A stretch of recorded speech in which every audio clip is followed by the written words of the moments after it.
face and start kicking ass, just like it said at the beginning of the program. Man of the hour, tower of power, too sweet to be sour. Sending your ass on the jabroni jet to the other side of the territory, brother. The Alabama Hammer. Nightmares on the best part of my day. The goods from the wood. Hot damn.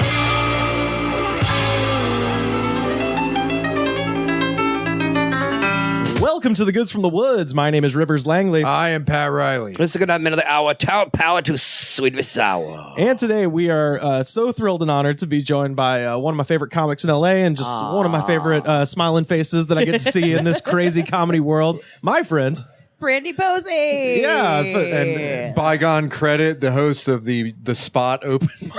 Yeah, somebody. R.I.P. baby. Yes. We get people on this show sometimes, and this is somebody that at least me and Pat, we've known for a long old time. Yeah, absolutely. That was the best open mic in Los Angeles in its day, I think. I like to think so. I've been told that. I have a haiku on the wall that Justin Williams gave to me on the day of the last spot. I framed it and I look at it every morning. oh wow. And it says, "This is really scary. Oh wait, Brandie's here. Pity laughs for all." And I see it every day. Let's not forget Tamara. Oh, yeah. She's Tamara my Brown. co-host. Yeah. She's my co-host. She's We need the to get best. her up on here sometime. Yeah. Tamara rules. Oh, yeah. She was great. Yeah. She knew the Collins kids. That's Yeah. why we liked her. She used to play the Collins kids. I remember one Yeah, time she did. Brandie and I had a discussion about, like during the middle of the open mic, about the Nickelodeon Guts Piece of the rock. Piece of the Rock trophy. God, it's still my white whale. Yeah. It's going to come up on eBay one of these days. No, or- here's the thing. I am pretty sure they did not give that trophy to the kids. Yeah, Yeah, that there would was make one sense. that Yes, was like that's what we're talking about. it was kept in the Nickelodeon. It was a studio. prop. It was a prop, but Yeah. they would get the medals. Yeah. So you could get the medal, Yeah. but you can't. So you could probably find the medal on eBay. Like, Yeah. Chicago will probably sell his silver medal from Global Guts. Absolutely. I want Yeah. that glowing piece of the rock, Oh, though. I know. The That's aggro the crack. one. Hey, you can have a moment where maybe if you get wrapped up in the Flappers universe, you could do a show with Moira Quirk. The Flapaverse, please. Fingers crossed. I have seen the top of the mountain. That's where it is. This, We'll get there. This episode, by the way, we have our other friend here, Neighbor Joe. Say what up to the people, Neighbor Joe. Hello. Yeah. Pat's gonna have to I have to bounce, so. about halfway through this episode, and we're gonna tag in Mr. Joe Raines. But Fair. in the meantime, I'm here to tell everybody that this is an episode I've had on the docket forever, and it's something And attached to Brandie as well. Yes. So this is a package deal. I'm so excited. Oh, exactly. Yeah. I am so happy of the things that people think of me for. It makes me so happy. Because what are the episodes of This Is Rad that you've done? They were Scott Jim Carrey. and Jim Carrey and Like, Warped Tour. and Warped Tour. And we got you for this episode, which is going to be all about Nicolas Kim Coppola, Oh. aka Nicolas Cage. Nicolas Cage. This is murder! Murder! Killing me won't bring back your goddamn honey! Oh, no, not the beast! Not the beast! Ah! Out of my eyes! Eyes! The man himself. The living meme machine, Nicolas Cage. His hair is a bird. One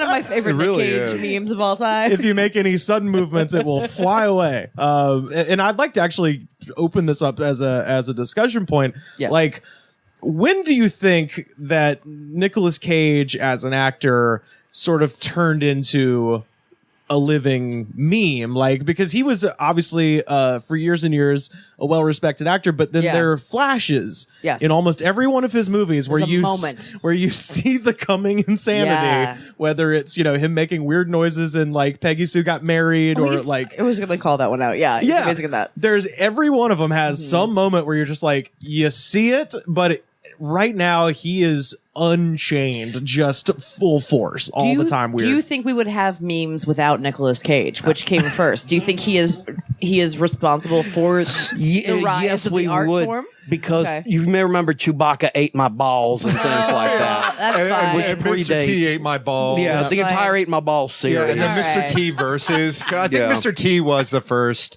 Probably. Mr. T was very meme heavy in them days. I would be remiss in saying that I don't know if we have time for this, but in a future episode we will discuss the greatest fight scene in the history of movies, which is we need to do it just a Mr. TF. Which the Mr. T the Mr. T semi-biographical movie, the toughest man in the world, where he plays Bruce Brubaker, the winner of the world's toughest bouncer competition. He has a fight scene that is without a doubt the funniest fight scene in the history of movies, television or theatrically released. Pat and I went and got barbecue the other day, and we were talking about this in the car, and I love that they had the option to name him Bruiser, which is sort of a name, but no, Bruce. Brubaker. A disgusting thing. Bruce. Yeah. Because it's like B.A. Baracus. But B.A. Baracus sounds badass. Bruce just reminds me of it's like a fruit that's just rotting on your fucking counter. Exactly. Oh, there's going to be fruit flies here soon. That's what's coming. You can't get rid of them damn things, though, once they show up. I'm pitted a fool. I'm a human mango. Perfect. So I know, Pat, you told me somebody you know has contributed directly to the Nicolas Cage meme world. Yeah. So my good friend Sarah from back home in Melbourne, she's very Brandie like in her sense of humor. Like she owned a bright yellow Hyundai Tiburon. Wait, how did you just pronounce Hyundai? Hyundai. Bless you? Yeah. Ain't that the way they say it in Korea? Yeah, no, that's how they say it in Israel. Hyundai. Tiburon, and she had a vanity license plate. They had a whole campaign about how it rhymes with Sunday, Pat. Yeah, I know. Hyundai. Hyundai. I always find it funny when people say Hyundai. Because they haven't figured it out yet. But she had a Florida vanity license plate that was Reptar. Okay. Oh, hell yeah, girl. Yes, we would be friends. But she had she had gotten a job, and her first business trip, she had to go to San Antonio, and she had to stay in one of those, like Hotel Indigo, which is like kind of like it's a chain of boutique hotels where they are like really big on customer service experiences. Okay. And she got the automated thing of like, if there's anything we can do, let us know, and we will make the stay the best for you. And she was like being a smart ass. She's like, yeah, I want a new picture of Nicolas Cage every night. Oh, that girl. Yeah. Oh, that's one of my really good friends from back home. Yes. And sure as shit, people do read these things. And this was actually somebody that sent it to her.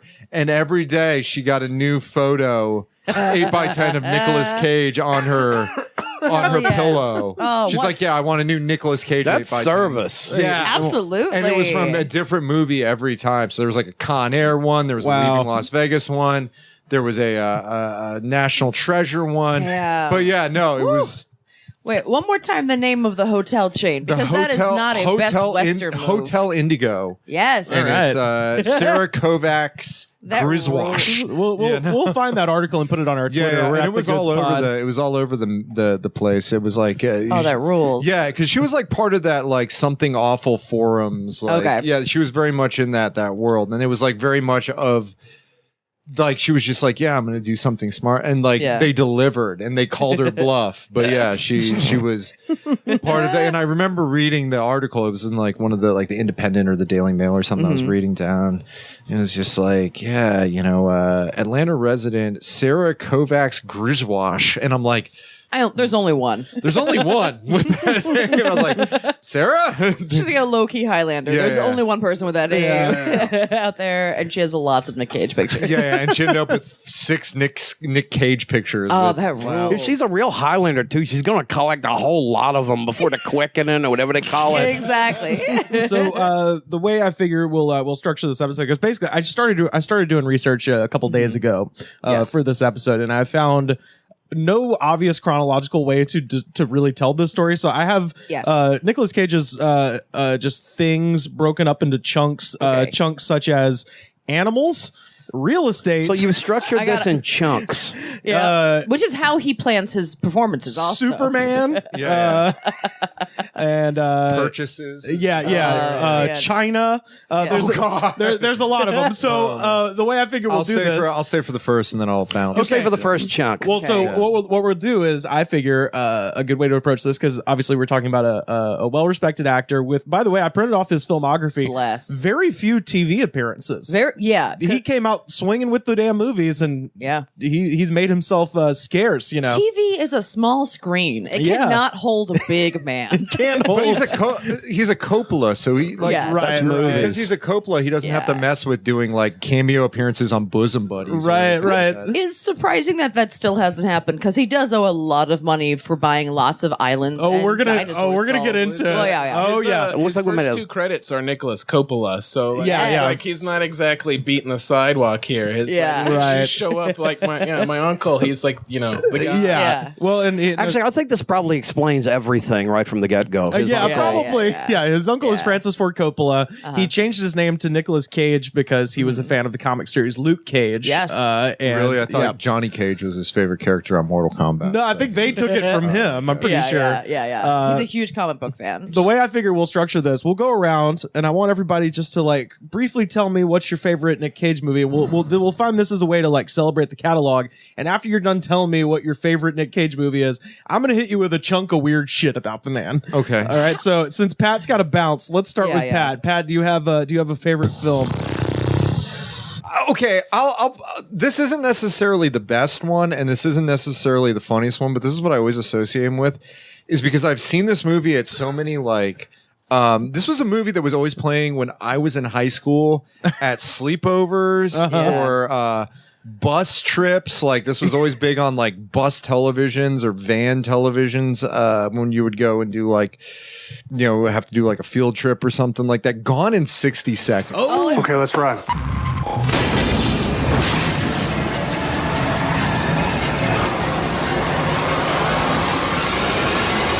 Gone in 60 seconds. What do you think is more exciting, having sex or stealing cars? Which is one of the most bland movies I've ever seen in my entire life. it's fun. Memphis Reigns, baby. Memphis Reigns. That's his character's name. God, he's got the best damn character names too. He truly does. Randall. Yes. Memphis Reigns. Yes. That's a very watchable movie. I will always watch it whenever it's on TV. Watchable and bland is usually big formula for buses and planes Because I and remember things. we like that was like a go-to if I was like crashing out at a buddy's house. That was always on like on HBO at 3 a.m, where it was just like, okay, what do we follow real sex with? Perfect palate cleanser after real sex. Nicolas Cage. 60 seconds. Just like, it's like, we will have the real sex 27 with the swingers and the guys that do puppetry of the penis. Give me We'll follow that with 30 seconds of bare breasts, and then we're going straight to the fucking Gone silver in 60 Shelby GT, baby. Oh, Eleanor, baby. We got to get her. We got to get Eleanor. or there's Eleanor. or there would be or like if we're going to grad night at Disney and there's TVs on this bus. Well, I'm the bus driver. I'll throw a Gone in 60 Seconds. That'll last the entire trip from Orlando to Melbourne, Florida at 3 a.m. I think Gone in 60 Seconds is the Shawshank Redemption for people that read graphic novels instead of real novels. You're just like, no. Because Shawshank is always on TV, and you're always like, yeah, I will watch this, whatever it's on. But Gone in 60 Seconds. Gone in 60 Seconds is the Shawshank Redemption for people that shop at Spencer's Gifts. Like that's what it is. Like that's what it is. Here's Shawshank Redemption. It's the Shawshank Redemption for people who Shawshank Redemption in college becomes like Donnie Darko. That's or Boondock Saints. Like it's the pre-Boondock Saints. For sure. Shawshank Redemption. It's also like, I think, set the ground for like the Fast and Furious movies becoming a thing. Oh yeah, because absolutely. it has that same kind of like gleeful, mindless action, cool cars, hot ladies, just fun time. But there was like a period, right, where somebody in Hollywood was just like, all right, what are we going to make a franchise out of? Gone in 60 Seconds or Fast and the Furious? Yeah. And I think that people there would be people that'd be like, no, you could do a second Gone in 60 Seconds. This Fast and the Furious thing is trash. Oh, it'll come back. I mean, here's the thing. No, we've been prophetic on this show before. Gone in 60 Seconds will come back. Yeah. Probably within 2 years. Straight to Netflix. Right. It'll be starring Nick it'll be be like a TV show that all of your interesting friends are like, it's actually pretty good. Yeah, I know. I will love it forever. That movie, I always remember the really awkward scene where he like. I mean, which one? Well, there's the scene where. Are you talking about when he talks? The second detective talks to the bald detective, and then he's like, "Oh," and I guess my wife mean. Oh, you wouldn't like his wife. She's mean. And then he just the high detective just stops and stares at him and goes, "Don't ever talk about my wife." The sex scene. No, the sex scene. The sex him scene. And Angelina. Yeah, him and Angelina, and he just like fingers her to completion. I know. And it's just like, but Come it's on, like high school. yeah, but it's just like there's no like nudity or something like that. It's just like 3 minutes of uncomfortable, like him reaching over the center console and her being like, and she's just blonde for some reason. Yeah, she's just that's like, right. She's blonde. and she's just like, dreadlocks. and so she's just bizarre. like. Just like this is the scene where she's like, I got these lips. I'm just gonna show off these like how big I can get my lips, but like within the context of Nick Cage being Finger very blasting giving, like being very giving, just being like in like this Shelby, just like him like reaching over the center console, Going for it, and just being like, I'm a generous man. It's when he was still like sexy cuspy. He was still right. He was right there. He was still right there. And on that note, I gotta go, guys. All right. Joe Raines. All right. He's out. That is Pat Riley, everybody. Good to see you, Pat. Yes. Oh man. So- yeah, to be fair, a generous lover, Memphis Reigns. I don't remember the finger banging scene at all. And you share a surname with the man. I do. And I own the movie. I'm not ashamed. I own Gone in 60 Seconds. 18-year-old Joe was like, hell yes. This I is actually like have Mountain never Dew. seen this movie. Oh, really? Can I go you'd with love Pat? it. Oh, You should go watch it. You would love it. The cast is also, it's a fun movie to watch now because like, there's a lot of people in it that you're just like, oh, damn. Robert okay. Duvall. Yeah. yeah. Him and Are Duvall these all play Coppola the people? engines. The bad guy just like is just angrily making furniture. Like that's his character And trait. he's unexpectedly Irish and unexplained. Where he's just, Oh, it rules. So I'll follow that up with a few tidbits. One of them connected to Gone in 60 Seconds. Then one of them Okay, just great. this is just a free floating fact. Great. In 1997, Nicolas Cage bought a Lamborghini Miura SVJ for $450,000, specifically because it used to belong to the late Shah of Iran. Oh God! See, here's the thing. Every fact about Nick Cage will like get an awe from me because he lives his life as if Blank Check was he's the kid from Blank Check. Yeah, he's Preston Waters. Yes, Why do I remember the character's He kind name? of is. Yeah. If you check in a life and you're Coppola and all this shit, Yeah. you get to do all these things that normal people get thrown in jail for. Well, Doing the rich But shit is he- stuff that all rich people should be doing. I would say he's probably so this is just a real fact. Over the course of Cage's 30 years in show business, his movies have grossed a combined total of $4.7 billion. Yeah, baby. So he's probably got more money, or at least before he went on his crazy real estate spree that we're going to talk about. if he had paid his taxes. At one point had more money than his uncle for sure. Oh, no, did he not pay taxes? Because real estate's worth a lot of money. I mean, here's the thing. He's Nick Cage, not good with money. Yeah. Oh yeah. did he buy the car because it belonged to the guy? Yeah, he's Well, it seems like he has enough coming in, though, that he has Well, we're going to We'll talk get about there. it. We'll get there. The one other little chunk I wanted to get to before we'll move Yes. over to Joe's favorite Nick Cage movie. In 2013, Nicolas Cage was named quote Best Global Actor in Motion Pictures end quote at the Huading Awards, which is an award show put on by the Chinese government. Stop it. Hell yeah, I believe it. Stop it. Yeah. Well, that face is like it defies language. Like is- he's bigger than the words that culture's created. Yeah. You know what he's feeling every second that he's on screen. At any given point. Exactly. About any Tremendous emotion. emoter. Yeah. He is a And that tremendous does, emoter. it goes across the barriers sometimes. Yeah. Absolutely. His quote, by the way, that he gave on the red carpet. I believe in the genius loci of a place. The genie of the place is what I call it. How do they translate this into Chinese? I think it is translated from his English into Yes. Chinese and now back into English. Sounds right. The genie of the place is what I call it. I absorb that energy and it affects performance wherever I go, Cage said on the red carpet. Making a movie in China, I'm buzzing with good energy. I feel great here. I love the people I'm working with. I love the crew, and there's a genuine warmth and enthusiasm that I get from my conversations here.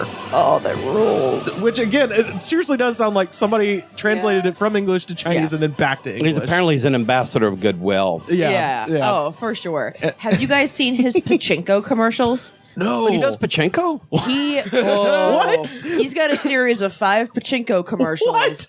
That will blow your goddamn mind. It's a Japanese gambling. It's like the thing pinball evolved Yeah, it's like out a of it. pinball gambling. It's amazing. Have y'all ever been to Light-A-Line in Long Beach? No, they got pachinko there. It's kind of like it. It's called Light-A-Line. Okay, It used to be on the Long Beach Pike. Now it's Yeah. just an amusement thing in Long Beach. cool. But they're commercials that aired in Japan. I love them. I've watched them so many times. I think somebody forwarded those to me. Yeah. If I They're remember, beautiful. yeah. Aren't all Japanese commercials inherently insane, though? Oh, these are the quintessential version of that. These are all super crazy. Oh,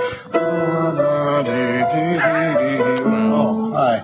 I'm Nicolas Cage, and this is a song for you. My favorite things. Blue jeans, see a red-haired girl. What? Sweet peanut butter, a slow burning candle. Cup of tea and a good book. The dance of the reindeer, and also pachinko.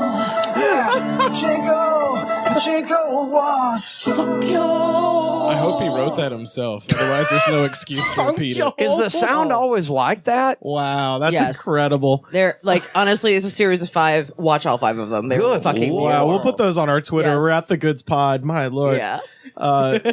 Joe, what is your favorite Nicolas Cage film? Well, I have a favorite Nicolas Cage film, but I also have 2 Hills to Die On later. okay, Oh, all right, okay, yeah, great, for great. sure. Right, my favorite Nicolas Cage movie, without a doubt, like it's not even a question to me. I would think you're crazy if you didn't agree. Is The Rock.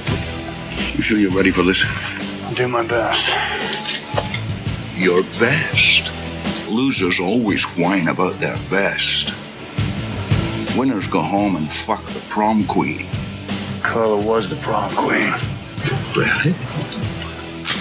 Yeah. It's got to be The Okay. Rock. Yeah. It rules. The Rock is Well, good. It's like legitimately a good movie. It's got Yeah. Sean Connery in it. Yeah. Check. That is Michael Bay, correct? I believe Directed so. The Rock. Yeah.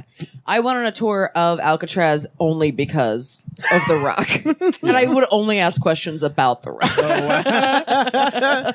Have you ever heard about Michael Bay's senior thesis at USC? No. So somebody told me this, like, because obviously, if you're a film school student, you have to make a senior project. Okay. Michael Bay's senior project was just beautiful, sexy shots of a yellow Lamborghini driving around a track. Oh. And that was it. It was just like, and he was like in a graduating class with like other, esteemed directors who probably Want to did. tell stories. Right. And his was just like sexy shots of a fucking yellow Lamborghini. And that explains everything you need to know about Michael Bay. Yeah. No, that's exactly right.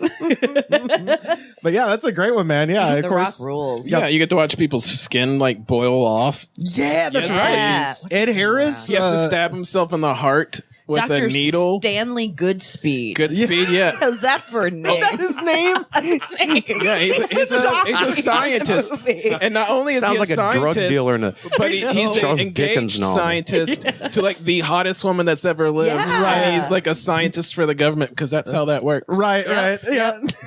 Yeah. It rules. Yeah, I have some friends whose parents were geologists, and they for sure lived in like really, really cool like loft apartments in San Francisco. Yeah.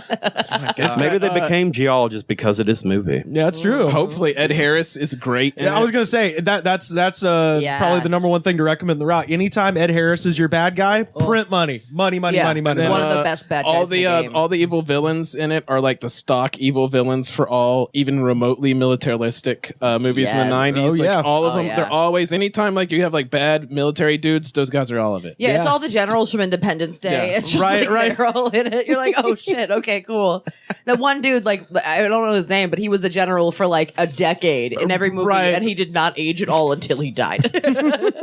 I love The Rock. Oh god, that's I a feel like that one's like legitimately acceptable. It's really great. And also The Rock is one that like the couple movies after The Rock is when he really starts getting bonkers. The Rock, I Yes. think, is like kind of you forget about it. and then you're like, oh shit, that one's really good. Actually, I think you're right about that because everything that followed The Rock would have been Face Off and Con Air would have been after The Rock. Literally, that's the next year after The Rock. Yeah, because The Rock. Can we talk about this run? Leaving Las Vegas, The Rock, Con Air, Face Off, City of Angels.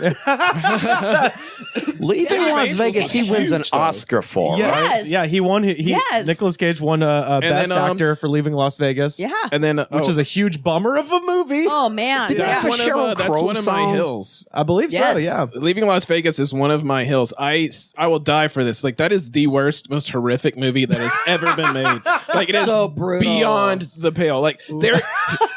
Not only is there like so it's multiple, not a hill you're dying on; it's a valley you're dying. It's like this is the worst Fill it movie in, of all turn it time. into a hill, bury it, completely socially unacceptable that this movie would be made. Not in like a social justice warrior way, but like in a oh my god, this is horrific. Like you are a monster for even writing this on paper. There's multiple rape scenes. Fine, sure, why not? He's an alcoholic going to kill himself. Cool, I like dark movies. She climbs on top of his death boner and rides him till death.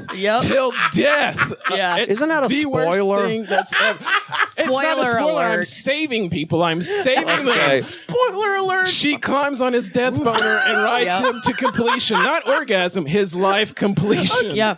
By the way, if there's not a band called Death Boner, I don't know what metal is up to. That it is the worst movie of all time. It's truly a movie of 1995. Okay, wasn't there another movie again? around the same time, also with Las Vegas and the title that was really lighthearted? With Fear and Loathing in Las Vegas. No, it was before that. It was Vegas Vacation. It was before that it's too. the guy Leguizamo. It's with him in it, right? The Pest. There's a Kevin Costner. The Kevin Costner movie with Elvis is jumping out of the plane. 3,000 Miles from 3,000 Miles of Graceland. Graceland. Okay. And also the had biggest one. Monica from Friends in it. Okay, up until now, I thought that was Leaving Las Vegas. So now I will make sure I never watch the movie for the wacky Elvises jumping out of the plane. You're just like, what is this death boner scene they're talking about? I don't remember I thought this that was a part. fairly lighthearted romp. I'm surprised he won an Oscar for it. I swear I thought Kevin Costner was in that thing. Is Nicolas Cage in 3,000 Miles to Graceland? No, but he has a lot of Elvis shit. Nick Cage straight up married Lisa Marie Presley. He's such an Elvis fan. That's how much he was obsessed with Elvis Presley. You gotta wonder how married she his didn't daughter. see that coming. Was that before Michael Jackson? Yes. No, it was after. No, it was after? Yeah. It Lisa goes, Marie Presley does not make sound decisions when it comes to men. Because like Michael Jackson, sure, but like him, it's just like you ever dating a guy and he's just like only asking about your dad. He doesn't love you. No. Not a great But idea. They were married from August until September, and their divorce proceeding lasted longer than their marriage. So she was married to him shorter than she was married to Michael Jackson. Yes. That Yeah. says something. Yeah. To be fair, though, She will broke say, her own record. Yeah. Nick Cage and Michael Jackson spend money the same way that her dad did. Yeah. So I understand where that that kind of appeal comes from. Yeah. To some degree. So, we can actually roll right into this section of Nick Cage weirdness: animals. I got one fact in case you don't have it. Go ahead. Okay, so the first thing, so the Nicolas Cage only eats animals that are quote dignified when they mate, like birds and fish. He refuses to eat any living thing that has sex in a way he doesn't find attractive. How does he know? He only eats birds and fish. Apparently, those are his Does he eat qualifications. pork? Because ain't pig supposed to be really sensual or something like that? Not according to Nick God, I hope Cage. so. Not according to Nick Cage. Aren't lions supposed to be really sensual too, the way they make love? So does he eat things like lions? Yes, he for sure eats lion.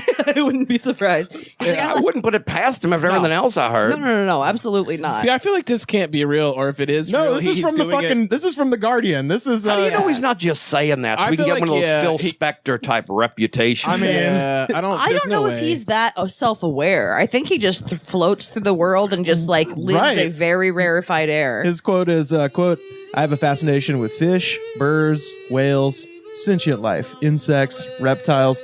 I actually choose the way I eat according to the way animals have sex. I think fish are very dignified with sex. So are birds. But I don't think fish are so dignified. But not pigs so much. Have you ever seen a herring spawn? I don't eat pigs. I feel like this is just him saying, "Hey, I want to fuck animals." Like this is just I like think about fish. fucking them. So He would. I honestly, he will not leave this mortal coil before he fucks a dolphin. I don't. Who's to say he hasn't already? Yeah, I know, he might have. seriously. well, he does have at his house. Nicolas Cage has A dolphin? In his life, Nicolas Cage has bought a shark, an octopus, a crocodile, and 2 albino cobras. Oh The god. albino cobras is troubling. Yeah, that's scary. Well, he's giving them a home they wouldn't have otherwise. Well, apparently- albino cobras don't always make it in the wild. I just don't trust him around something with poison. I'm assuming they've been I feel devenomed. like I'm worried for him. So if anybody was going to cast a spell and make a super cobra, it'd be fucking Nicolas Cage. yeah, He's not allowed. for sure. I got 2 so they can join and become one. the thing I read about the cobras, now I forget what movie it was, but he was trying to teach himself primal fear. Could it be the movie Snake Eyes? No, it was after that, I think. But good guess. So he was trying to teach himself to be really afraid. He was Like, trying to teach himself primal fear, and so he bought these 2 cobras so he could hold them in his hands and really feel fear. Oh Jesus! So he could recreate it on the screen. It's like one of them snake handlers. Yeah, he's literally a snake handler. I'm so worried. If there's about any him. justice that they would have bitten him. I know they might have. That might be. But why what's going albino on. ones? Because Was he they're- afraid of albinos? They're more expensive. That's why. He's got to go for the big price point. Yeah. Oh, bless him. We can't leave the animal section Of course not. without this classic headline from the New York Times. This is December 22nd, 2015. Nicolas Cage agrees to return stolen dinosaur skull to Mongolia. We don't deserve him.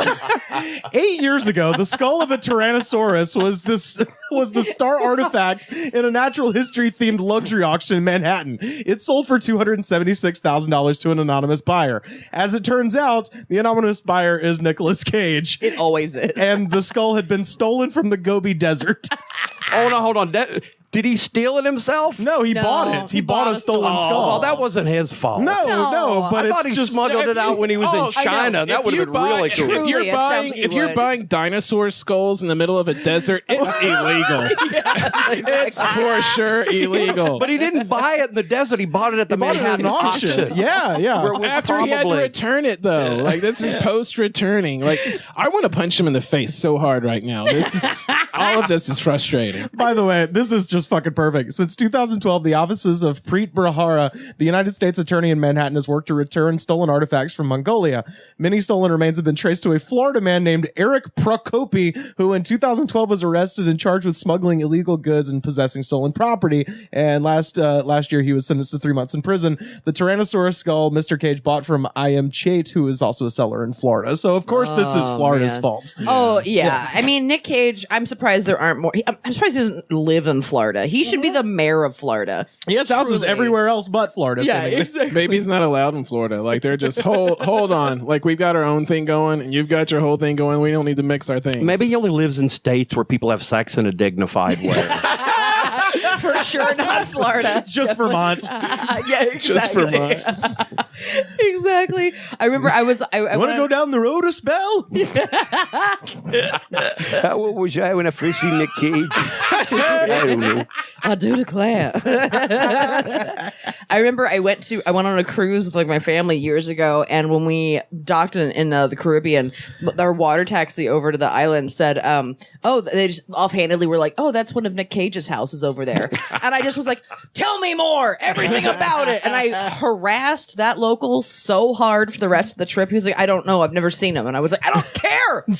How do I get inside of his house? And I kept zooming in my phone trying to get a picture of the names of his boats, but I couldn't make out any of the names. Which he has 4, by the way. Oh, bless him. Has he been in a Can you James imagine Bond movie? being trapped on a cruise ship with Nicolas Cage? You would all die. Like you'd be in the middle of the ocean and there's Nicolas Cage next to you, and it's just like, well, something horrible's about to happen. Yeah, but you know, if there was some kind of disaster on that cruise ship, though, I bet that's when everybody would turn to Nicolas Cage. Oh, he'd be like, I'll just bring in my fleet of helicopters piloted by animals that don't fuck.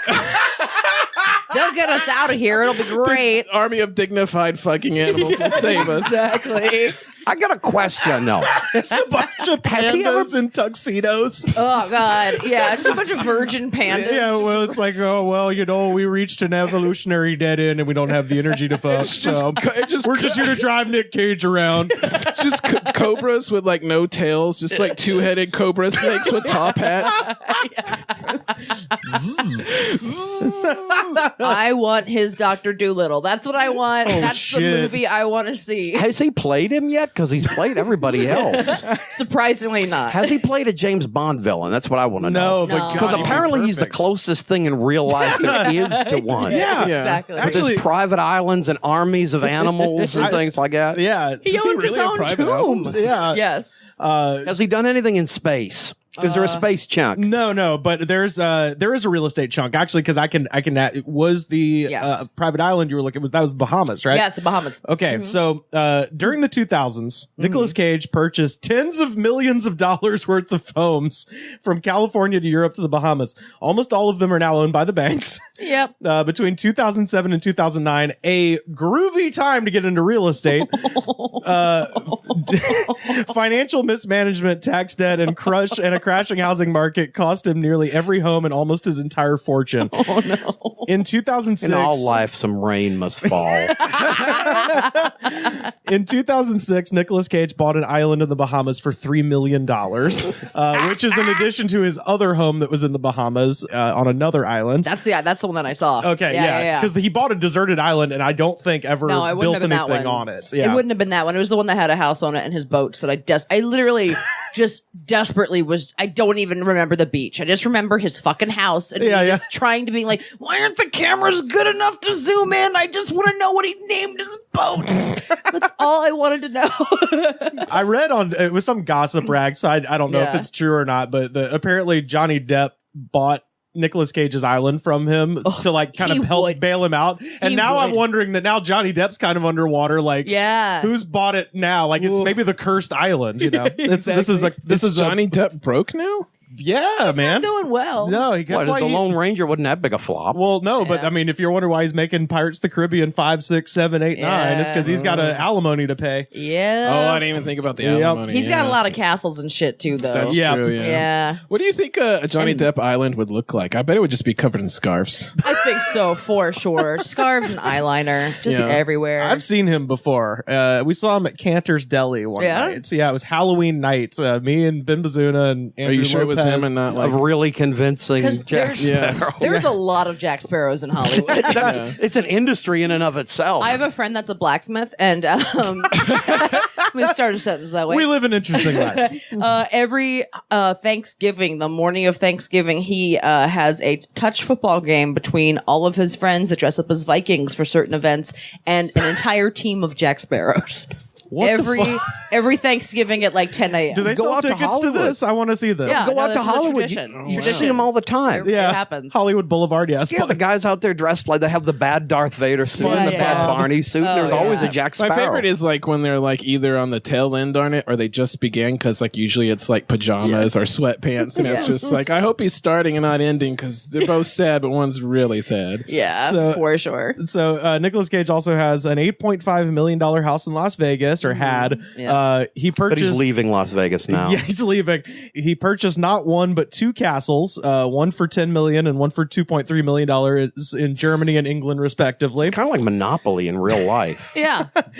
He bought a $25 million waterfront home in Newport Beach, California. In August of 2007, literally weeks before the beginning of the financial crisis, Nicolas Cage purchased Gray Craig, a 24,000 square foot brick and stone country manor in Middletown, Rhode Island. Oh, no. With an estate occupying 26 acres, the home has 12 bedrooms, 10 full bathrooms, and overlooks the Atlantic Ocean at an estimated $15.7 million. The sale ranked among the state of Rhode Island's most expensive residential purchases in history. And then like a week later, Shears and Lehman and Bear Stearns fucking fell apart. Nick Cage, what are you doing in Rhode Island? You've never been there. The state is Your personality does not fit within the borders of that state. Is this I Newport? imagine it's got to be like, you remember in The Jerk when he's rich and then all these like horrible, unscrupulous people come up and be like, let me sell you, blah, blah, blah. It's got to be like that where he just sits behind his desk in his house with like weird glasses weird glasses from Ben Franklin that he got off of National Treasure. And he just sits there and goes, bring me the investors. And they come in and like try to sell him stuff. And he's like, you know what? I would like an island in the Bahamas. Is it in the Bermuda Triangle? Because I will pay double if it is in the triangle. He's like, you don't say that, Nick. You don't say that you will pay double. I'll pay triple. It's just him at the end. Just they take everything. He's just got the ashtray. He's like, well, I've got the ashtray. And I'm taking this too. All I need is my ashtray and my remote and my T-Rex skull. He's got the T-Rex skull in a little red wagon.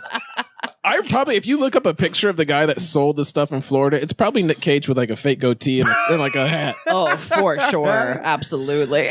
So, Mr. Goodnight, do you have a favorite Nicolas Cage film? Well, looking at this list, he's been in a hell of a lot of things, but a lot of these movies I've never seen from beginning to end. Right. Well, a lot of the movies you notice, he really starts accelerating around 2007, 2008 because he had a lot of fucking houses to pay for. Yeah. So I guess he was funding that with Astro Boy and what is Sorcerer's Apprentice? Was he Mickey Mouse? He's actually pretty good in that movie. Yeah. So somebody hit us up. Fun one. What is he? Mickey Mouse or something? The Sorcerer? He's the Sorcerer. He's the Sorcerer. Yeah. It's a Disney film. It's a Disney film. Yeah. Yeah. So it's fun. I threw this out to the Goods Pod universe at the Goods Pod on Twitter and told them what we were doing today and if they had any Nicolas Cage questions. And one of our listeners said we did need to address the trilogy. I guess I should probably just read the damn tweet because it was funnier than what I can make it sound like.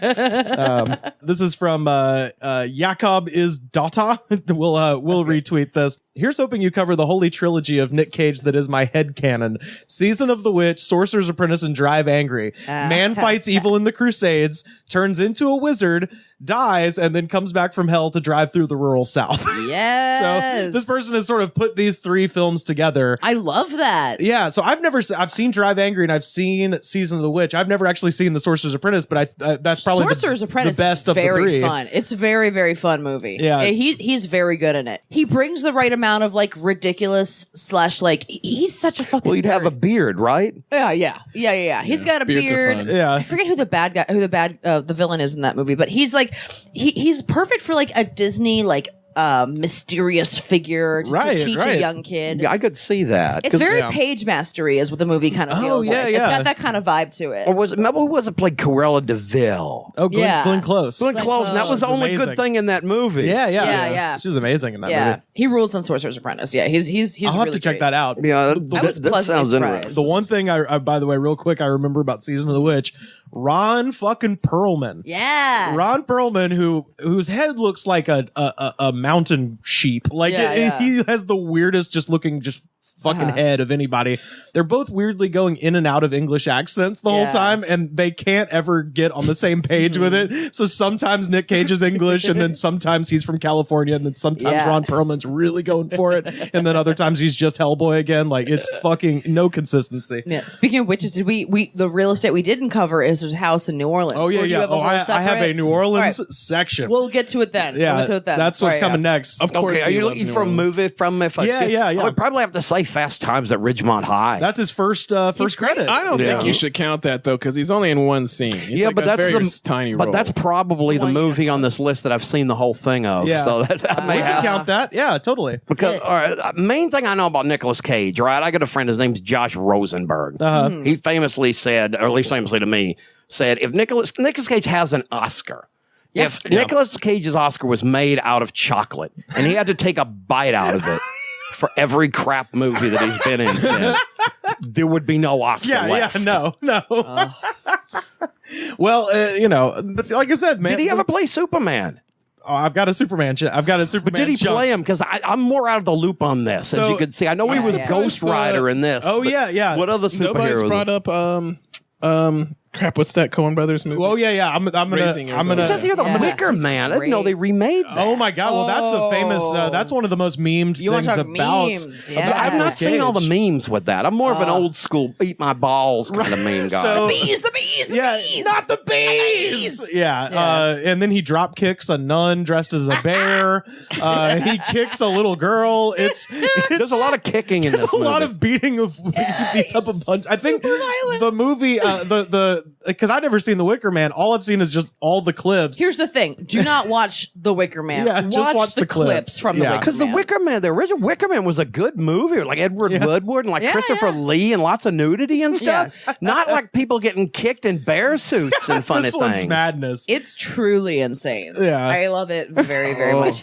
Here's the thing: I love Nicolas Cage. I've watched him in dog shit. Yeah. And I don't. He's care. compelling. He's and, very yeah. compelling. Season of the Witch is boring as fuck, Yeah. but like Nicolas Cage is good in it. What is that about? Not Donovan. It's about Ron Perlman and Nick Cage are crusaders and in medieval times, and they're transporting a woman who is a witch, supposedly that started the Black Death, and they're carrying her across medieval. Is it supposed to be France or England or something? And they're taking her to like a monastery to like exorcise the devil. Is it historically accurate? That's all I No, wanna it's know. insane, and they've got like full on like badass crossbows, and no, it's just medieval themed, and like I said, they can't keep their accent straight. Yes. So no, it's a totally fictional account of medieval times, but not historically accurate. Yeah. So Unlike most of his movies. He which does are have like based- some legitimately good things where you're just like, well, way to go, Nicolas Cage. Oh, yeah. Like Moonstruck. Dude, He's amazing in movies. Moonstruck's like a fantastic good movie. Oh my God, I forgot he he's was in great that. in it. Raising Yeah. Arizona, he's great. That in was it. good. That.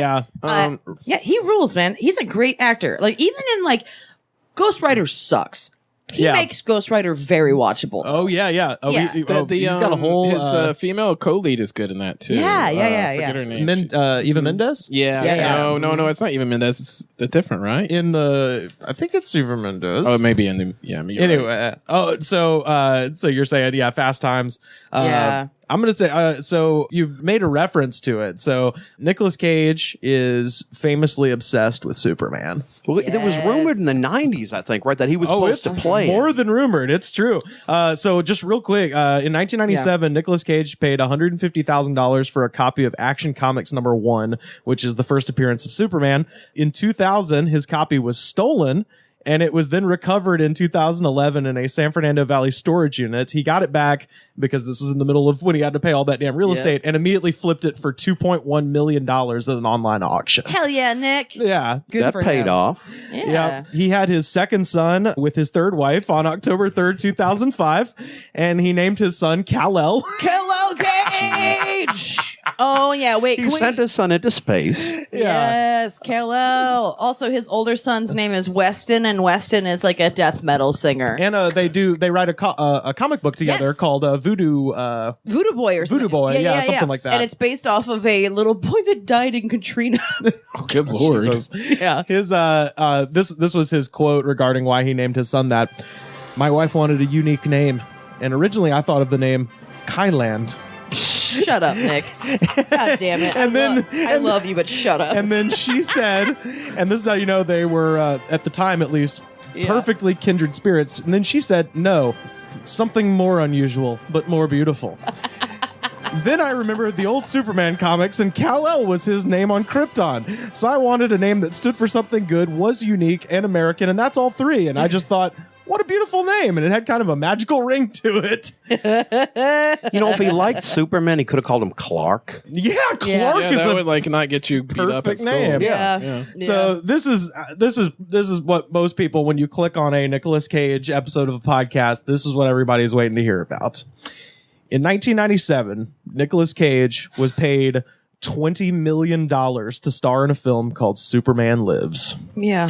The original script, and this is well documented in the original Evening with Kevin Smith, which is one of the most beautiful pieces of storytelling I've ever seen. I'll pop this up on our Twitter. We're at The Good Spot. If you've never seen Kevin Smith tell the story about John Peters, the producer of Superman Lives, it's absolutely fucking beautiful. Rules. But the short version of it, the original script was written by Kevin Smith of Clerks and Dogma fame under the reportedly oppressive direction of producer John Peters.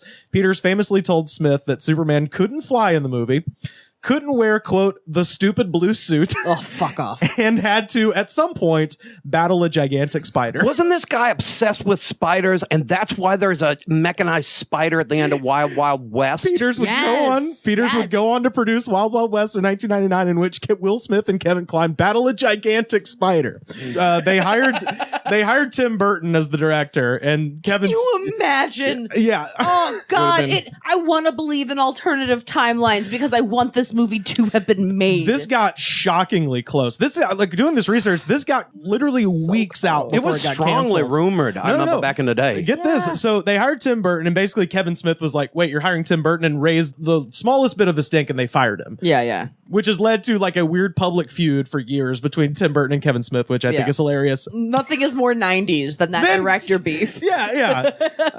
So the only thing that survived of Kevin's contributions was the title, Superman Lives, which is what he came up with for the title. It was rewritten. Screen test photos were taken of Nicolas Cage rocking a mullet and the Superman suit. Those are widely available, but we'll put them up on our Twitter so you can see them. And then weeks before the production was supposed to begin, the project was canceled.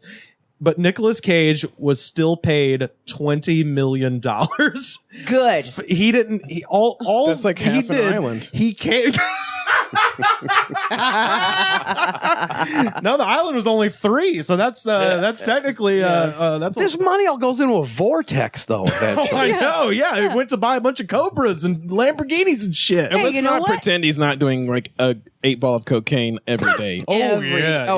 Yeah, for sure. Here's the thing: at least he's putting his money back into the fucking system. Yeah, and I know there's a lot of Cobra dealers that'd be out of business if it weren't for him. You know what? I bet you if you can get a Cobra from somebody, you can totally buy coke from him. I bet he got coke and Cobras at the same time. Cobras, one-stop shop. Yeah, and it's in Florida. It's the guy and T-Rex skulls. Hey man, I sell 3 things: cocaine, Cobras, and a T-Rex skull. It's albino Cobras. That's why everything's white. It's Sunday Fun Day, half off. Goddamn it, Daryl. Sunday Fun Day with Cobras and Coke. God, and a dinosaur skull. And a dinosaur skull. Yes. Fuck. Yeah, they made a documentary about called "The Death of Superman Lives," and it was a crowd-funded documentary. So it was just this guy who'd been collecting the drawings that the art department had mocked up for the film that was going to be the costumes and the sets. And this guy had just been buying them piecemeal off of the internet for years and years and trying to essentially reconstruct what the fuck this was going to be, who was going to be in it, all that stuff. And he actually got interviews with like Kevin Smith and a bunch of other people, and they put together a documentary. I haven't seen it yet, but it's on my to-do list now because this whole project just seems amazing. Can you imagine if it had been made? It was a big deal back then. Yeah, because it wasn't like today where there's like a comic book type movie every month. No. The Batman thing had been really successful, and everybody thought, oh, now they're going to relaunch Superman, and it's going to be Nicolas Cage. There was a huge buzz for that. Honestly, have you seen the test photos? Good night.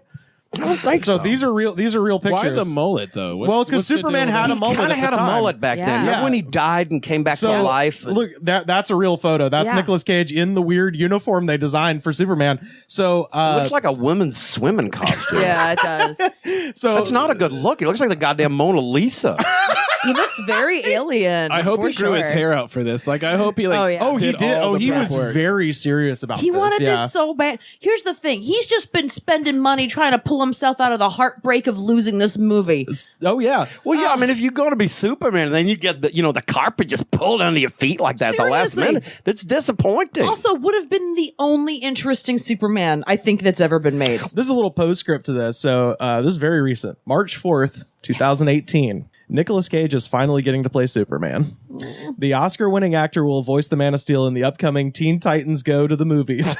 Executive producer Sam Register told USA Today. So they got a Teen Titans movie coming out, and they fucking got Nick Cage to do Superman. That's good enough. Damn straight. I think Have that's you so seen cool. his 2018 on IMDb? He's got 6 movies all fucking ready. Oh yeah. What? Have you seen the preview for the Humanity Bureau? Woo!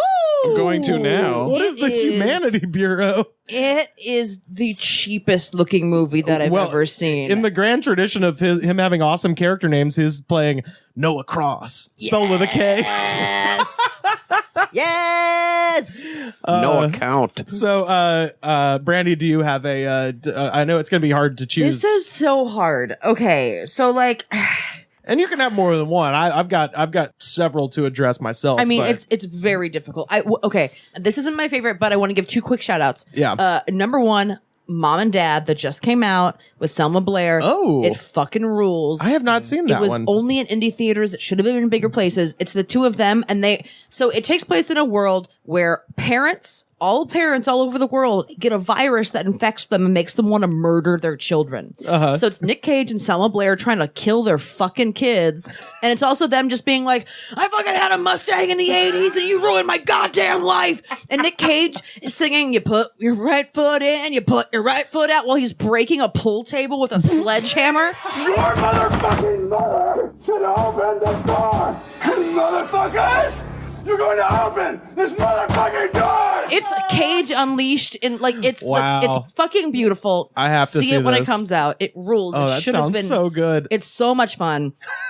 I love the National Treasure movies. Yes! I'm a huge history fan. Yeah. And Nick Cage coming together. National Treasure 2, Book of Secrets. Whoa, I love it so much.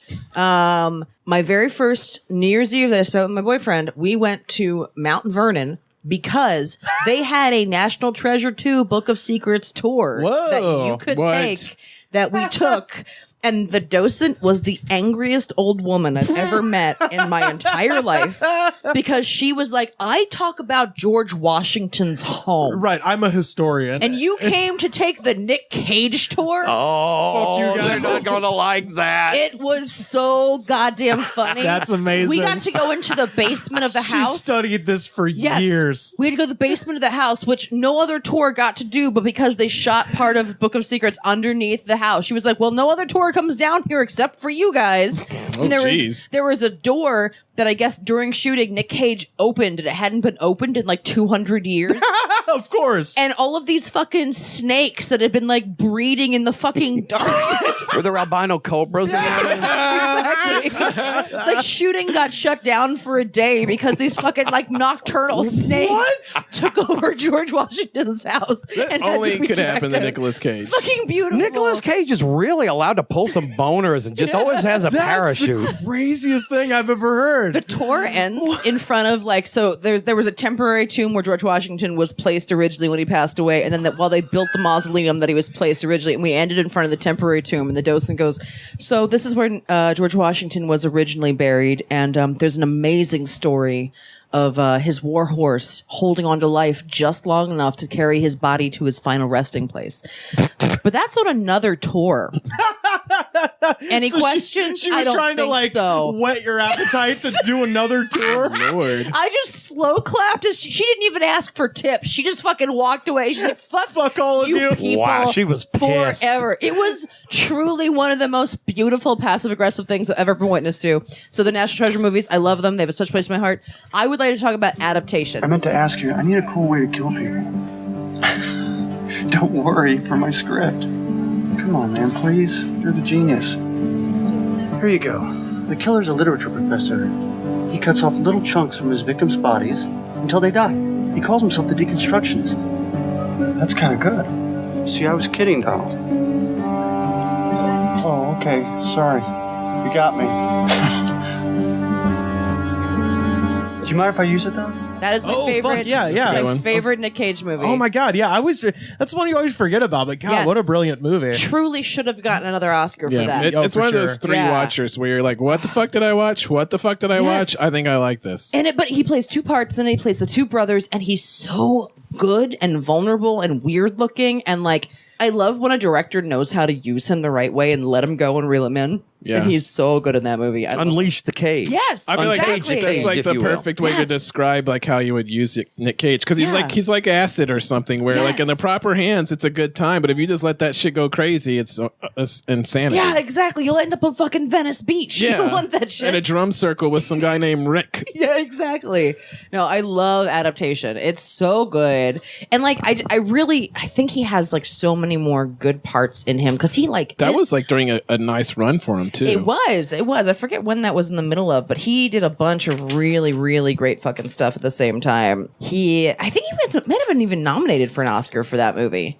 But he just he was nominated. Yeah, he was 'cause that's, nominated for that. Well, He it's got deserves that it. Wind Talker stinker right before it, but Yeah. he did Matchstick Men after that. which That is was a good. That super was a good fun. movie. Yeah. Yeah, I love Matchstick And then National Men. Treasure, the first one, and then Lord of War. That's a nice little run he had. Yeah, there. Lord of War rules. Yeah, that one's real fun. No, adaptation, if you have not seen it, go revisit that movie because it really, especially if you like work in comedy or if you're a writer or something, it really like gets in your head of like, oh yeah, writing fucking sucks. And that's what the whole movie's about.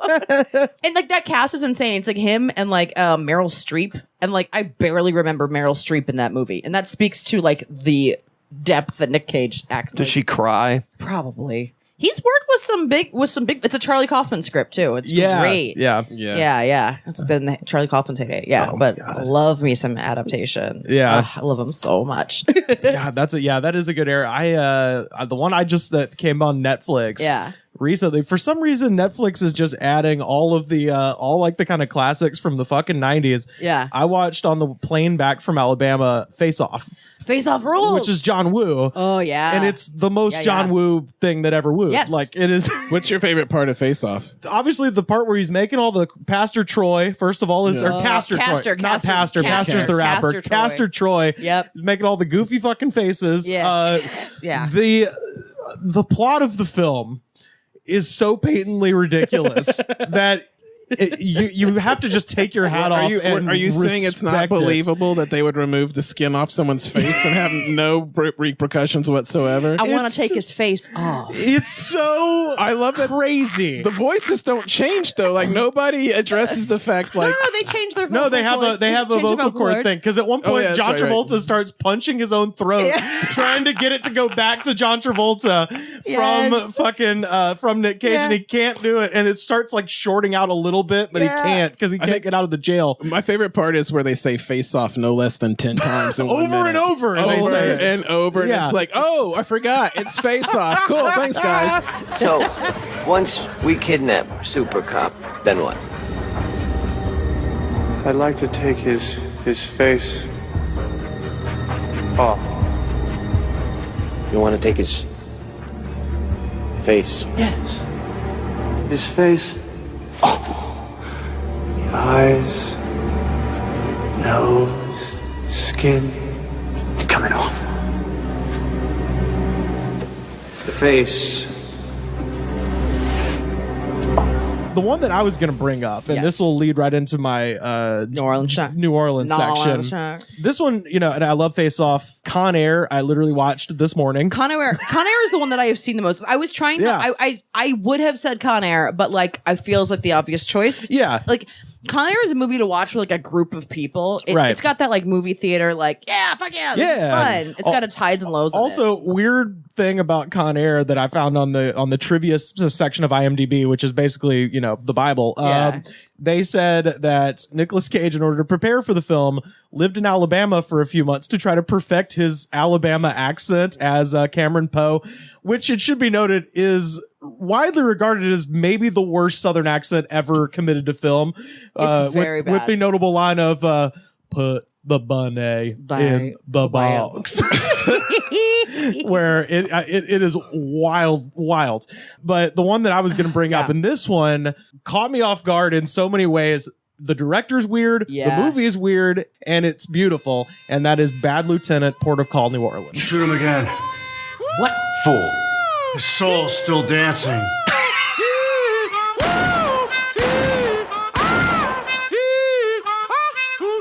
A meeting of the minds. We've got that made this movie. Werner Herzog. Oh, bless him. Of Grizzly Man of fucking Fitzcarraldo fame meets up with Nicolas Cage, Val Kilmer, who's Fat Kilmer at this point. Yes, the best Kilmer. And Exhibit. Definitely the best Kilmer. Yes. Kiss Kiss Bang Bang, best movie ever. He punches an old woman. Yeah. He seems to be a theme tonight. It's really like a very old, like a severely old woman. Like probably wouldn't survive a punch in real life, old woman. And then the greatest part of the whole movie, Fat Kilmer and Nicolas Cage are talking cop talk. They're at a stakeout across the street from some house in New Orleans, and they're like, "Oh well, we hadn't seen him all day. We don't know." And it's just boring cop talk. At which point Werner Herzog gets bored with the cop dialogue and just pans over to an iguana, and then they start playing "You Send Me" by Sam Cooke for no reason, and it is like this is a French movie or something. It's fucking well, no, it's Werner Herzog, so it's just an insane thing, international treasure that we were given that we didn't deserve. Yeah, oh, absolutely. And this goes into a thing, and we have a very special guest who's come to the studio. Yes. So Nicolas Cage has a long history with the city of New Orleans. Yes, he does. And so he purchased a haunted house. Yes, he did. Called the Lalaurie Mansion. And he also purchased a chapel. And both properties were foreclosed on in 2009 after the IRS filed documents in New Orleans in connection with a federal tax lien against the property owned by Cage concerning unpaid federal taxes. And the IRS alleges that Cage failed to pay over $6.2 million in federal income tax for the year 2007. I have a story about the Lalaurie Mansion and Nicolas Cage. Okay. Of course I fucking do. I took a ghost tour of New Orleans mostly because I wanted to hear about Nick Cage owning that fucking You've house. Cage toured all over the country. I truly love him. I think he's fucking nuts. I never want to meet him. Absolutely never want to meet him. You probably could, because it seems he's nuts enough. He probably would do a all you personal need to do appearance. is be like, I would like to sell strange animals that fuck pretty. Here's the fucking bones of... These are the prettiest fucking birds you ever did see. Here's some snakes, because the most dignified way to front to fuck is underneath Mount Vernon. Yeah, exactly. Got some of your nocturnal George Washington snakes. So you took a tour of this place. I took this tour, and the tour guide, we got to the Lalaurie house and heard all about it. It's a very fucked up story. It's super insane. Oh, she like tortured people. She tortured slaves.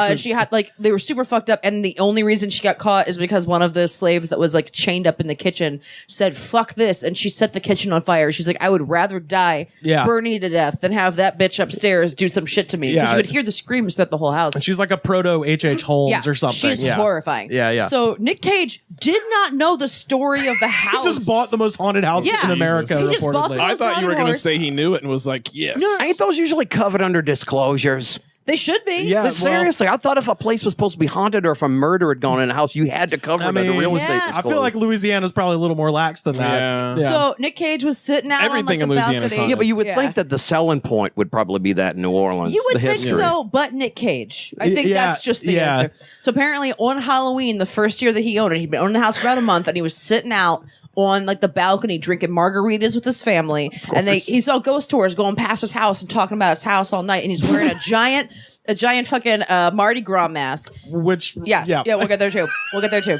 And he calls down to the store and he's like, "What's going on down there? Why y'all keep talking about my house?" And they're like, "Mr. Cage, do you want to come hear the story of your house?" And he's like, "All right." So he came down with a giant goblet of margarita, like a giant goblet of margarita. He's the best. He's truly living his life in a way. This is the greatest thing I've ever heard. Aspiring to living. He is in New the way- Orleans too, Yes. so it's just natural. Yeah, you can drink on the street. It's amazing. Comes down, giant fucking thing of margarita. And he's like, "All right, start the story of the house." Starts telling the story of his house. Makes it about 2 minutes into the story, and he goes, "You know what? I'm good." And then he just went back inside. He's like, "I don't want to know. I don't want to know this. This is not fun." And then he just like sat upstairs, like just drinking his margarita and watching other people like hear the story of his house. I don't like to go downstairs anymore. Yeah. Fucking beautiful. I mean, if you're Nicolas Cage, how long does it take you to realize your house is haunted and it's just not the other voices in your I head? know, seriously. So he also bought the chapel he bought, by the way, is called Our Lady of Perpetual Help. Yep. And Because sometimes you need it. so he gets by with a little help from his chapel. Yeah. So around the time both of these properties got foreclosed on, he bought at the cemetery, St. Louis Cemetery number 1, he bought a 9-foot tall white pyramid. On the pyramid, it says the Latin motto "Omnia ab uno," which translates to "everything from one." And I have here a great friend of mine. This is Rosalie Atkinson. Say hi, Rosalie. Hi, everyone. Thank you Hello. for inviting me to talk about this. Yeah, so I mentioned we're doing a Nick Cage ep, and Rosalie was like, "Oh God, I've toured the cemetery, right?" Yes. Well, as a semi-cosmic being, I tend to be Nick Cage adjacent. Yes. It's just what happens, right? Yeah. He just keeps popping up at bad times for me personally. But no, when I was in New Orleans, in order to get into these cemeteries, you have to have a certain tour because people go into face and, Right. And so we had a tour and we were late because New Orleans and alcohol. Yeah, of course. And, happened. And so we go to this particular cemetery, which not knowing that Nick Cage had anything to do with A it. burial plot. Just to go see all the funky buildings. And we had no tour or anything. They wouldn't let us in. And we saw one woman sitting across the street with like a tiny parasol umbrella and a sign that said on-demand tours, like fanning herself. We're like, perfect. This is our mistress. She's going to take us into the cemetery. So we go over and there's no official prices. You haggle a price with her and she then goes and proceeds to feel up the security guard at the particular cemetery and be like, please, baby, just these two. I swear it's just these two. And the guy's like, you did it to me again. And then we get to go in with, no proper licensing or anything like that. And that woman was Nick Cage. And then she exploded into snakes and turned into Nick Cage. Well, that's the end. Don't spoil the whole story. Sorry. Spoiler alert. So you tour the whole thing, and she takes you to her favorite tombs. Yeah. And she takes you to Marie Laveau's, and she kisses it and turns around, kisses it, turns around, does the whole thing, and she tells us about the history of voodoo in New Orleans. And we're like, ooh, scary, right? Authentic. We're on the real tour here. Yeah. And then we walk by, and I happen to see this giant pyramid marble thing that looks like nothing else in the cemetery. Yeah. It's entirely, and there's all brand new draining systems all around. By the way, takes up the size of 4 normal graves and is reportedly large enough to fit 3 full-size caskets. Perfect. Yeah. Yeah, exactly. Massive. Yeah. This makes me wonder because there's him. He has 2 sons and a wife. Like who? Oh, I are guess the I three? Various cobras. Yeah. Exactly. So He's yeah. like, Daddy, take me with you. Yeah, Make room for me, Daddy. And so we go, and I'm like, what the H is that? Yeah. And she just looks down at the ground. She's like, oh, Nick Cage. And I was like, no. How is he involved in all of this? And so she like you guys just talked about, she tells us the whole story of the Lalaurie mansion and the torturing of slaves. And she's like, this guy didn't know what he was doing. And so he brought all these voodoo people to his house to try and negate all the spirits. And they told him that the only thing you can do is to buy a plot in one of our historic cemeteries and help fix up the cemetery, and that will restore, get all these spirits off. Get the spirits less pissed at you. Yeah. And so he builds himself a thing because, And what a thing he built, too. I just showed it to Goodnight, and his face was gorgeous. And it's also covered with lipstick of female fans who come and stick up and kiss the grave. Jim Morrison, Nick Cage, Oscar Wilde. Hugh Hefner. Yep. And so the drainage is all fixed in this particular area, and she goes, much like Nick Cage, I am not one with this earth. And so and we're sitting there like, oh my God, yes, bitch, fuck it up. Tell me more. I am not one with this earth. Yeah. And so she proceeds to tell us that, in order to negate all the spirits, build this thing, fix all the drainage, because when you live next to the mayor, you have the cleanest street in town, Yeah. And she also says that since, I don't know, I don't have a year, but since however long, only a few gravestones have ever been struck by lightning. And this particular, obelisk of a situation pyramid. was struck within the first year 3 times by lightning. And the other thing, she was like, I don't know if you guys know this, but you should never put your name on a gravestone that you are not beneath. And one of the first things he did was get a beautifully cage. And she was like, Garen fucking to you, he built it to be struck by lightning so that after he dies, it's going to reanimate him and he's going to be Franken Cage and roam the earth as Franken Cage, only to buy weird animals that fuck gracefully. He could be the real historical zombie of New Orleans. Yeah. Truly. They could have tours. Oh, there's Nicolas Cage, the zombie. God, that's amazing. He does have a history with voodoo. So a lot of it, because you mentioned he was down there, he needed something to do. Yeah, so you mentioned he brought voodoo people into the house to cleanse them of the spirits. Yeah. This is in about the same time period.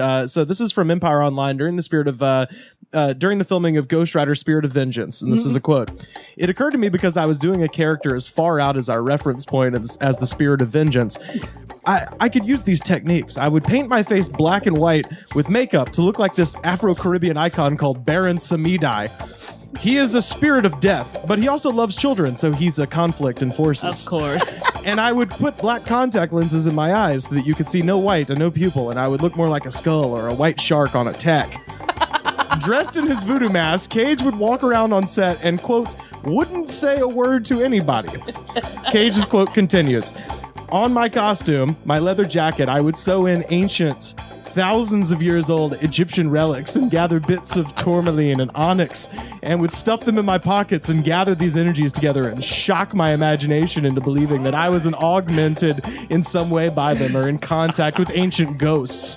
I would walk on set looking like this, loaded with all these magical trinkets, and I wouldn't say a word to any of my co-stars or directors or crew. I saw fear in their eyes, real fear. How method can It was like oxygen to a forest fire. I believed I was the Ghost Rider. Yes! Wow. End quote. Have you ever seen that movie, The Marathon Man?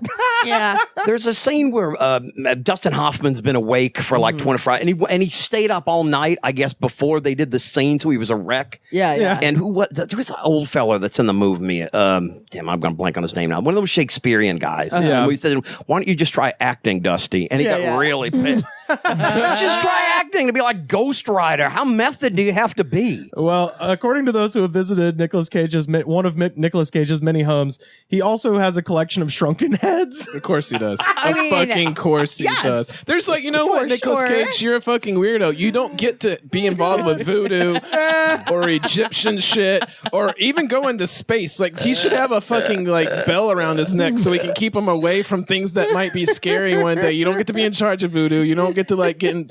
Have you seen the movie Mummy? If that shit really happened, it'd be scary as fuck, and it would totally happen with Nicolas Cage. For sure. He's definitely going to like unleash a curse that destroys mankind. For sure. Because he's prepping for he's gonna go to Florida and he's gonna buy like a cask of wine from 2,000 years ago, and he's gonna open it up and drink it as a lark, and it's gonna like unleash voodoo madness upon New Orleans. Well, he could destroy the world. This is a problem. I mean, and this shit follows him around, and people. Where's Elon Musk? Let's just send him into space like in Superman 2, where he's just like in a mirror that just goes. With the Phantom Zone, those guys got out though, and then they was kicking ass. Yeah. He'll end up on some other planet, and he'll be like General Goddamn Zod, and he'll be ruling some other damn planet. Yeah, but that's another planet. This last little thing, everybody. I hope when you clicked on this episode, you came for Superman, but I hope you stayed all the way to the very end. You came for Superman, but you stayed for Captain Corelli's mandolin. Nobody did that. No, this one. This was the biggest like revelation in my research. I had never heard this, and this blows my fucking mind. And it again goes back to his grave getting struck by lightning, to just all the weird just shit that spirals his grave that he's around not this. in. Yeah, that he's not in. Yeah. That spirals that around we this know guy. of. Yeah. So that he built out of atonement. that motherfucker is going to reanimate the catacombs someday. Yeah. It's just He's going to get reanimated. He's going to be the first and there's dead going to be person to clues act. as to like how to find them. There's going to be like little tiny national treasure clues all over the earth. Find me if you can before I reanimate all the dead bodies. Yeah. So when promoting the film Trespass, directed by Joel Schumacher, oh Jesus, Nicolas Cage disclosed that part of the plot of this movie involves a home invasion. Yeah. And Nicolas Cage disclosed that he had actually lived through a home invasion himself. Quote, it was 2 a.m. I was living in Orange County at the time and was asleep with my wife. My 2-year-old at the time was in another room. Kel-El. I opened my eyes and there was a naked man wearing my leather jacket and eating a fudgesicle at the edge of my bed. Home invasion or hallucination? Nicolas Cage started talking to the man and led him out of the house where police were waiting. Nicolas Cage didn't press charges because the man was severely mentally ill. After that, he couldn't stay in the home, and that's when he bought the island in the Bahamas. Because that's a natural progression. That is completely natural. Is that how the movie ends? There's a home invasion. The guy moves to the Bahamas. I mean, it's what we were talking about. Like, if Nicolas Cage is what the human id does with money, just like the natural, like if all of us had fuck you money, I think if I woke up with the naked guy eating a fudgesicle watching me and my family sleep, I'd also buy a goddamn island in the Bahamas and be like, get me the fuck away. I'd probably just lock the door. Closing the door. Nick Cage doesn't keep keys on him. He's for sure. You think he has no He just buys a new house every night. No, he's never fucking had a key in his life. What can possibly lock the cage in? This is Cage. He could have a voodoo curse out in the yard to stop people from trespassing. I love that Nicolas Cage has fudge sickles, though. I just like to think of him eating fudge sickles. No, but the weird I thing want to is, know like, if it was the jacket from Ghost Rider that the guy that's what found I in his think. closet. I think so. There's two elements to this. One, yes, he should have walked around on the set know- like that, just naked with the jacket on and the fudgesicle. I want to know what, because obviously it's probably a prop from one of his films. Is it the leather jacket from Gone in 60 Seconds, or is it the one from Ghost Rider? Were some of the fudgesicles from one of his films Where too? did the fudgesicle come from? That's the other thing, because I want to know, did this dude steal them out of the freezer and then eat them, or did he show up with fudgesicles like a real psychopath? Because if he showed up with his own fudgesicles, Nicolas Cage should have pressed charges. No, how did he shows get up with his them? own fudge sickles. You don't press charges. You just get a fudge sickle and send him on his way. Well, how did he get the fudgesicles if he was naked too? So he would have had to go in the store. I don't know. Unless he got the fudgesicles, took his clothes off, figuring I'll just pick something out at Nick's place. They're actually vanilla things that he just had made with the fucking remains of Adolf Hitler just sprinkled inside so they looked like fudge sickles. I imagine he wakes up, he sees the guy in the leather jacket naked eating the fudge sickle, and he doesn't get mad. He's just like, but that's my thing. Like, you're doing my thing. Yeah. Are you me? These people are crazy. Yeah. When Nicolas Cage says that, it's messed up. If he locked his door, the guy would have got to the guy's house and said, well, now I'll have to go in some other celebrity's home completely naked. With a fudge sickle. Oh my God. If he didn't bring his own. Yeah. Fuck you, Irvine. I'm buying an island. This OC life has really got me down. Until somebody swum up to his house one night naked and showed up in the house eating a coconut or something over his bed. Absolutely. I would like to see if Nicolas Cage had like actual fuck you money once again, and there was like, but you can't spend it on anything but this island. Yeah. Like what would he do with an island? Like it would be the best theme park of all time. Like I would love him to build a theme park. Can you imagine? Well, that could be Jurassic Park. Like the people get killed and things. That would. Oh my God! Can you imagine the Jurassic Park movie made about the Nick Cage theme park? Oh yeah. That. I just see lots of knives, and I don't know why. Just lots and lots of knives. I think lots of cobras from history. Yeah. Oh my God. Only Shrunken animals heads. that fuck like gracefully though. Like, only beautiful. It's only like pandas and swans and fish. And shit like there that. will be no pork at Nicolas Cage's. Absolutely. How did the dinosaurs fuck? Scientists. Someone tell me. I need to know. Maybe that's why they went extinct, because they didn't fuck in a exactly. dignified way. Bunch of fucking prudes like pandas. Yeah. Not the pandas! Ah, God damn you! Killing me will bring back your bamboo! I think if you go to Nicolas Cage's island, you just see him ride up on a panda that has a saddle on it. He puts a saddle on a panda. He has like a top hat with penguin tails, and he's just riding his panda. I want that for him. I want that for him so badly. He probably has it. It's a panda with a panda has roller skates on too. Just cause. Whatever he's doing, wherever he is tonight, right now, I'm sure it's something really crazy and really stupid. Oh my God. Well, it's Cinco de Mayo, so I'm thinking it's probably like margaritas from a goblet. Absolutely. And then Giant at least goblet. like for sure some margaritas cocaine. right now. Riding a panda with a sombrero. Wasn't there on or like a something. news thing that happened like 6 months ago of him and another famous actor just coked out of their mind in Vegas doing something? Yeah, that was not a famous actor. That was Vince Neil of Motley Crue. That's what it was. Who apparently like grabbed a lady by the fucking hair and like kind of like pulled her down basically, and then Nicolas Cage started kicking his ass. And, trying to break it up the fight. He was like, dude, we don't want to go to prison. We're fucking famous, Nick Cage and Vince Neil high on cocaine in Las Vegas. Don't go anywhere near Vince Neil when he's high, because apparently he gets dangerous. The other little thing I read, and again, this was from a gossip rag, so whether this is true or not, but basically, two involving drugs. One, his cat apparently ate some magic mushrooms out of his freezer. Of course. And he also ate some mushrooms, and then the cat and him stared at each other for 10 hours, and he realized the cat was his brother. I love him. That was one. Did he eat the cat? They don't fuck gracefully. He's not Alf. The other one was at some point in the 90s, him and Charlie Sheen were on a plane together. God damn. That already isn't going to go good. And Charlie Sheen wishes he was Nick Cage. Oh, yeah. Fuck your tiger's blood. He literally has tiger's blood. Yeah, like Charlie Sheen's gonna die of HIV/AIDS, even though he says like I beat it. Like I would for real put money that Nicolas Cage probably had AIDS and has already beaten it. Yeah. Nick Cage will also outlive everybody. Yeah, but this basically it's gonna be cockroaches, Elon Musk, and Nicolas Cage. Nicolas Cage, just to be funny, because I'm sure they were fucked up, stood up and grabbed the microphone from one of the stewardesses and just goes, "Hi, I'm Nicolas Cage. I'm your pilot. I'm not feeling very well today. But I don't know, we might be able to," and then just starts riffing on the room through the microphone.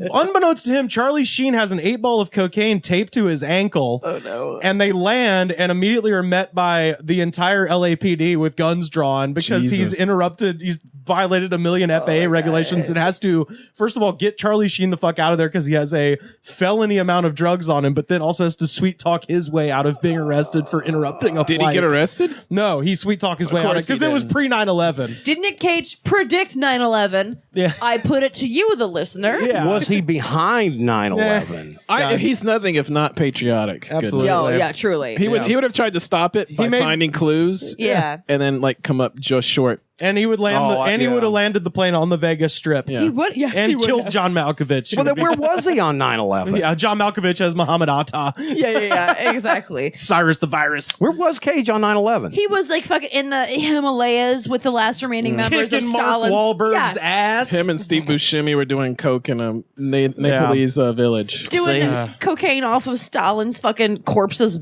like fucking asshole. That's what If he was only doing. he'd been stateside, we could be living in a different world Can you now. imagine? Like Really?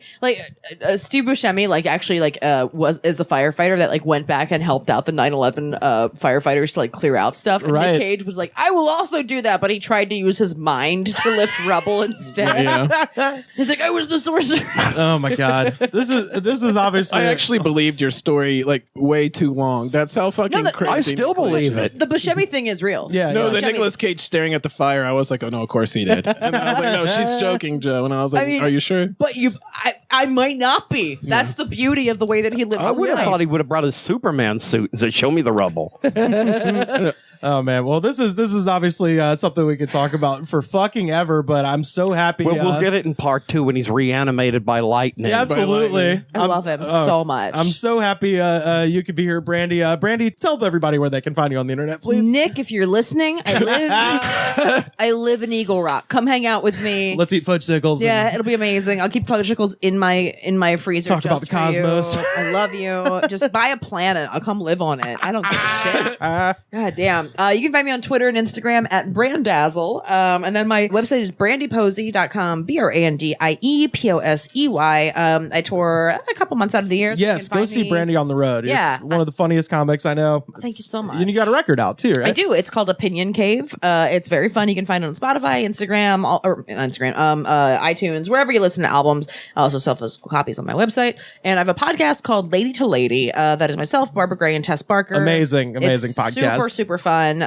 We just bullshit all the time. Just come hang out with us. And if you live in Los Angeles, I have a show monthly at the Virgil called Picture This. That is comedians paired up with animators, and they live animate your jokes behind you during your set. That is such a fun show to very watch. fun. It's my favorite thing in the world to do. Joe, plug your stuff, man. Where can people? Because you're finally, for the first time, this is the first time we've had your ass back on. shit. Breaking news: Joe Raines is now Finally. on motherfucking Twitter and Instagram. Whoa! Finally. Welcome. I was totally against it for years, and then this tiny lady made me do it. Yeah, yeah. funny what love does to a man. He make Love's himself a strong word. I think it was mostly fair. Okay. I mean, they are two sides of the same coin. Yeah, I am on Instagram and Twitter as Joe MF Raines, RAINES. Joe motherfucking Raines. Yeah. Yeah, go find him on Twitter and Instagram. You can find us on Facebook, facebook.com/thegoodspod. We're on Twitter @thegoodspod. Please tweet at us. Tell us your favorite Nick Cage movies, favorite Nick Cage moments. If we miss something. Heaven forbid. So many. There's just so many. I mean, this is,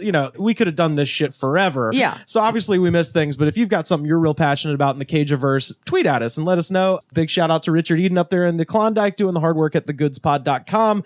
Please go to iTunes and give us a 5-star rating. That helps us in the rankings and all that good stuff. And if you do, send me a screenshot of your review and I'll send you a sticker squirted with Tim McGraw cologne, because that's how we roll. God damn. It's a whole thing. Joe hasn't been listening to the pod. No, I know what you're talking about. Okay, yeah. I know Goodnight's love of the cologne. I've got another one now. I got Soul to Soul.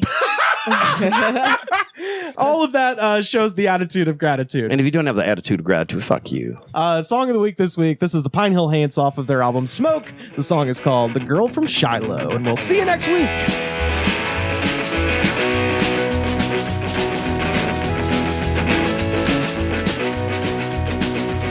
The girl from Shiloh's ran away from home again. She stole the car, she won't get far, have to take a guess without her only friend.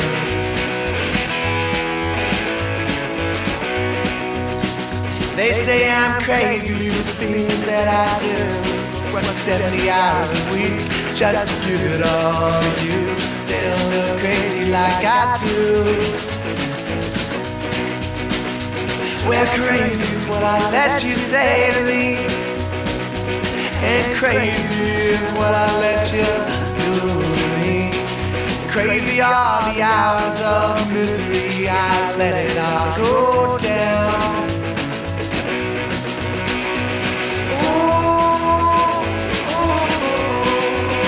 Ooh, come back on, Shiloh. Come back home, come back home. The Goods from the Woods was mixed, edited, and distributed by me, Rivers Langley. You can find the show on Twitter at The Goods Pod. Our theme song was composed by DJ Smiles. Check him out on Twitter at DJ Smiles.